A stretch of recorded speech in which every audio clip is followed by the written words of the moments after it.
Hello my loves, welcome back to my channel. I hope you're all okay. Before I start, I just wanted to say thank you because the amount of messages I got off the back of my YouTube video last week about our next steps and what our plan is in terms of our frozen transfer, they were all so lovely. So thank you so much for that. I say they were all so lovely.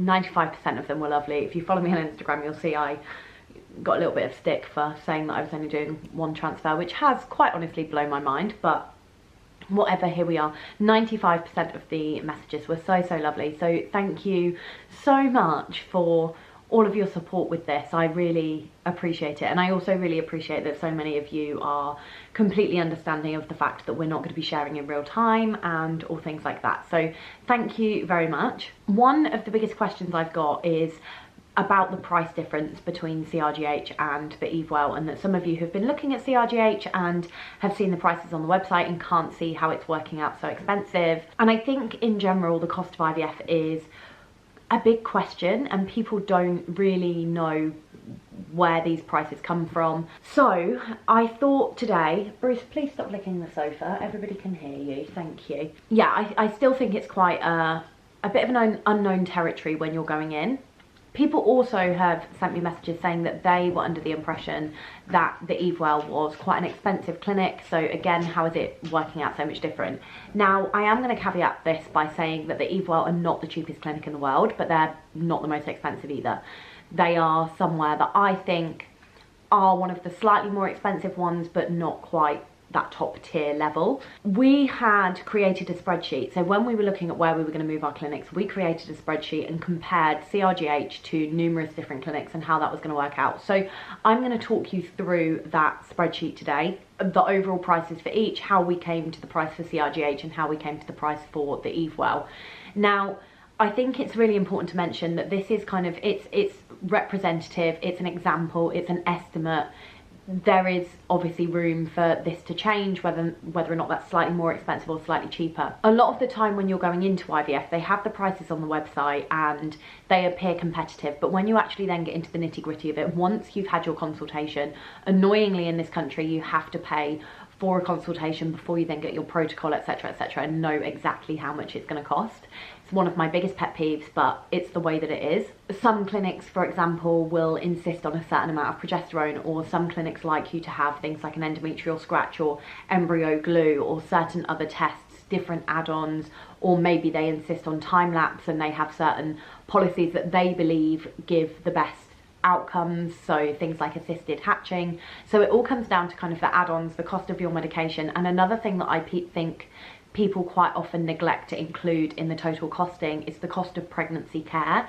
So when you get that positive test, you'll have been on progesterone for about 2 weeks. However, you are then more often than not required to continue that medication if you have the positive test through to about 10 weeks. I think I was on it until 10 weeks, and my blood thinners I was on until the end of my first trimester, and then when I was back on them, that all went through the NHS because I was then under maternity care. Obviously it's not the same for everyone, but generally you are on medication throughout that first trimester, and you do also have pregnancy scans to consider. And I know that when we've gone through IVF, we haven't necessarily considered that. Luckily for us, when it did work, it was the NHS cycle, so we didn't have to pay for that. One thing I will say is when it does come to the scans, I didn't know this, but I've had a few people messaging me and kind of telling me that you don't have to have these done with the clinic. You can go somewhere like Ultrasound Direct, which is where we've always done our private scans throughout my pregnancy, Window to the Womb, your places like that, like private ultrasound places that are a lot cheaper. I think we paid something like £60 for each of our scans, so it can make it cheaper that way. You can also get your medication elsewhere. Some clinics do charge to give you the prescription for you to then go elsewhere, but a bit of useful information for you, Asda have a pledge that they will never charge for fertility medications at more than cost price. So they don't make any profit whatsoever on fertility medications. You pay what it costs them to get the medication in. So if that is an option for you, then that's great. That is what we will be doing this time, just because it brings that cost down by so much, and Asda is typically by far the cheapest place to get your medication on the basis that they don't profit from it. So going through this spreadsheet then, what I'm going to do is I'm going to tell you what we'd worked out for CRGH. One thing we have done is we have gone for the most expensive. So if on their price list and what they've sent over to us, it's a range. So say it was, I don't know, 1,200 to 1,500. We have gone with the 1,500 just because the way we looked at it was we would rather work out the cost at the most it could be, and then anything else is a bonus. If it does work out to be cheaper, brilliant, that brings the cost down, rather than working it out on the lowest or the middle, kind of the medium range, and then going in and thinking, actually, you know, we've needed to find another £1,500, for example, when push came to shove. So I'll go through the CRGH prices first. Obviously with the Evewell as well, we've had to consider the import and export fees and the cost of moving the embryos. So that's all been taken into consideration and is included in this. One thing I will do is I will create a blank version of this spreadsheet. I've done it on Google Sheets. I will create a blank version, I will upload that to my website, and I will link that in the description box below, so that if you want to download it to do a comparison for yourself, you can, completely free, it's just there, and you can use that however you will. So, for the cost of a frozen transfer with CRGH, we worked it out at, so the consultation would be £250. The pre-treatment bloods that I would need, because we've been out of treatment for so long, came to £1,000. The actual frozen transfer itself was priced at £2,950. The monitoring bloods throughout my cycle, I might not need them, but I probably would. And I'm pretty sure when I did my last transfer, I had a blood test every single time I went in for a monitoring scan, so I very much assumed that I would need one. That came to £360. The HFEA fee, which you have to pay with every single cycle you do, whether that's a fresh transfer, a frozen transfer, whatever, you have to pay that fee. That is £85.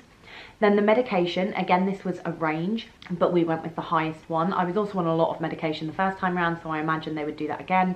So that's £1,500. Then we get onto the different bits. So CRGH for us, when we had our last transfer, insisted on a dummy transfer. It's something that they said they do with every cycle.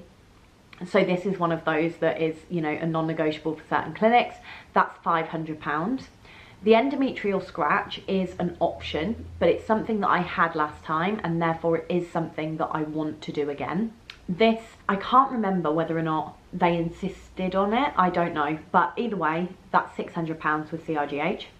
Then the early pregnancy medication, I was on a lot of progesterone. CRGH are one of the clinics that do like to put you on a lot of progesterone. I had an oral tablet, I had a suppository, pessary, up the front, and then I had an injection as well. So I imagine they would put me on the same thing again. So for that, we have gone with the higher cost, which was £2,000. And then the pregnancy scans, of which you would have 2, which came to £440. Obviously, at the point of doing this, I didn't know that I could go and get them elsewhere. I don't know whether or not certain clinics don't let you, I don't know. So we have gone with the cost for that clinic, which is £440. So all of that together means that the grand total would be £9,685 for a frozen transfer.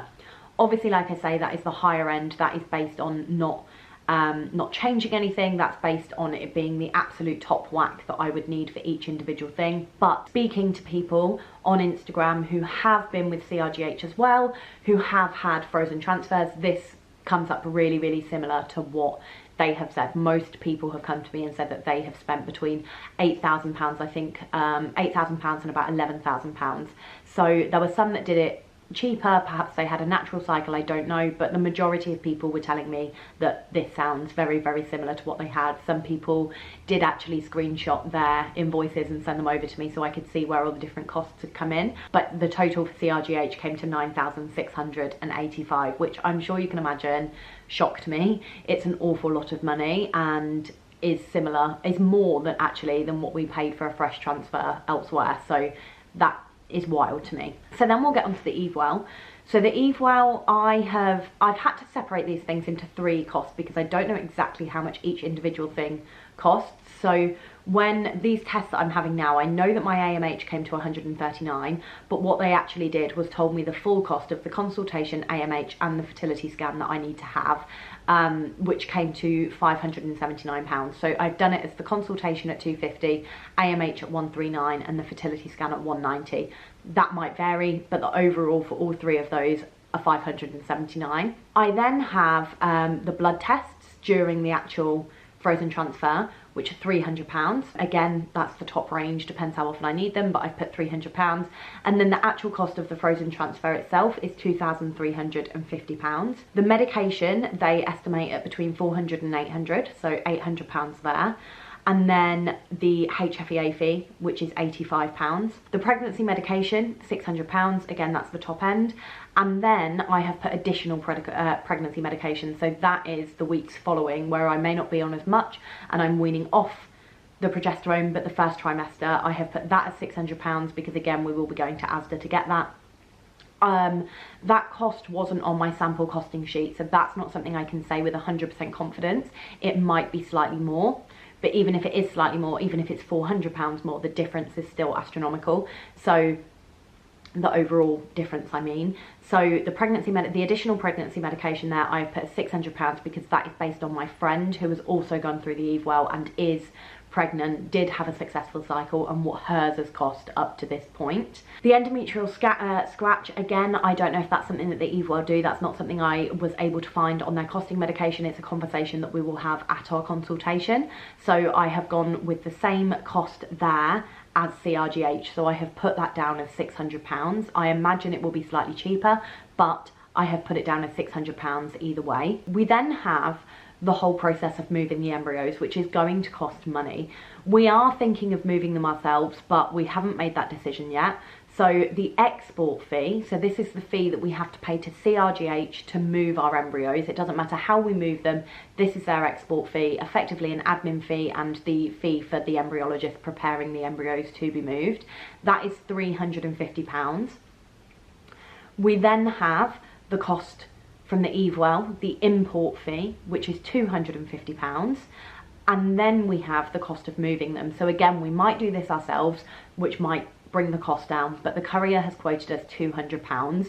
So that is everything that we should need to do this frozen transfer, which means that the total there is £6,714. So you're looking at about a £3,000 difference there, because we have lost things like the dummy transfer. The medication is generally cheaper. I think the amount of medication they put you on is probably different. I know that CRGH I thought were quite medication heavy, and again, this is something that people have kind of echoed my thoughts with when having conversations about it. So it is a big difference. The only thing I haven't included is the pregnancy scans, because like I say, we probably would do that privately.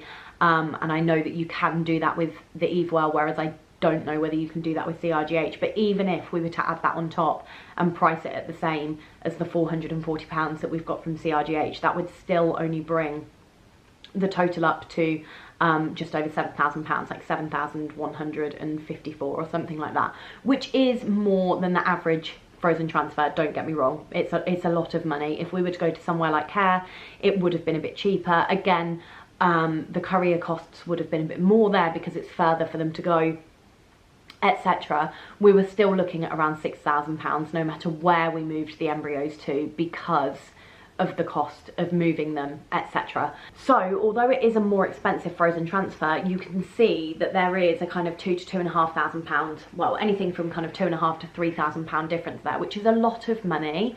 So for us, we decided, right, okay, we're only having one shot at this. We will go for a clinic that's cheaper than the one that we're with, that we do love, that we do have full trust and full confidence in, but we don't mind paying that slight bit more to guarantee that care, which is what we felt we were going to get at the Evewell, whereas everywhere else we weren't feeling completely confident with. So we had to go with our gut on this, and I do think sometimes going with your gut and going with your intuition is the best thing to do.